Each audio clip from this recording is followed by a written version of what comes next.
Okay, so now let's see how we can use Wireshark to discover suspicious activities in our network. And before I do anything, I'm gonna go to the preferences and I'm gonna go to protocols, ARP, and I'm gonna enable the option to detect ARP request storms. What this will do, it'll actually discover if anybody is trying to discover all the devices on the network, and it's gonna give me a notification. So I'm gonna click on OK, and I'm gonna start my capture. And now I'm gonna go to my Kali machine, and I'm gonna use NetDiscover. So I'm not gonna do ARP poisoning. I'm only gonna try to discover all the connected devices to my network.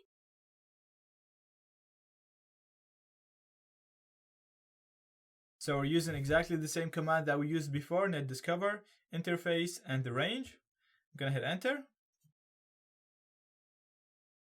And we can see that NetDiscover finished. It discovered all the devices that we have.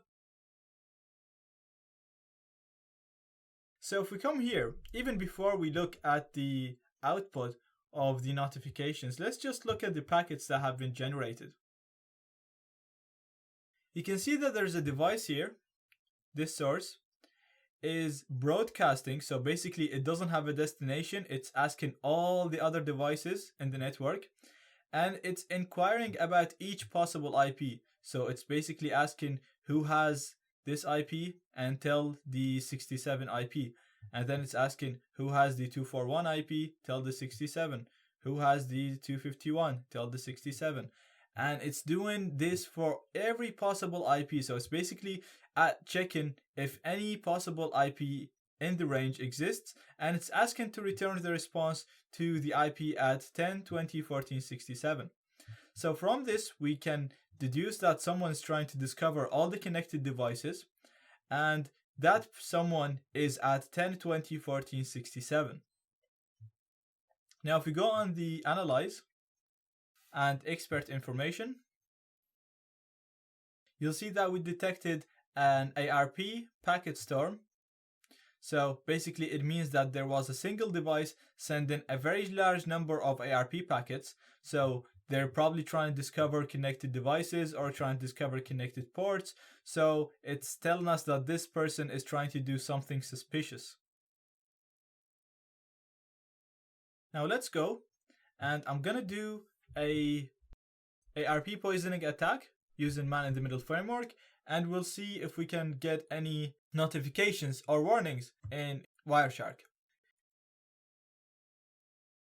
Now I'm gonna go to Analyze and Expert Info again, and if we look, we'll see we have a warning here, and the warning is telling us that there is a duplicate IP address configured.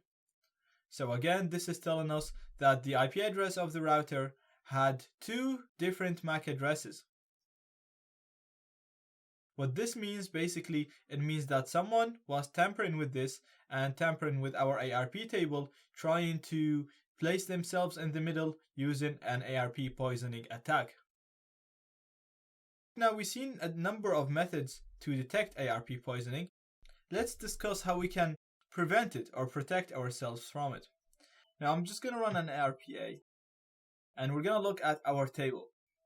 There is switches that will monitor this for you as well, and they'll notify you or even prevent ARP poisoning attacks.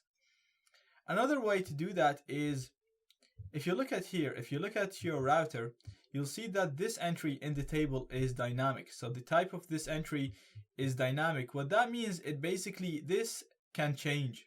It's the system allows this value to be changed. You can see right here, you have static values, which basically means the system will never allow these values to change.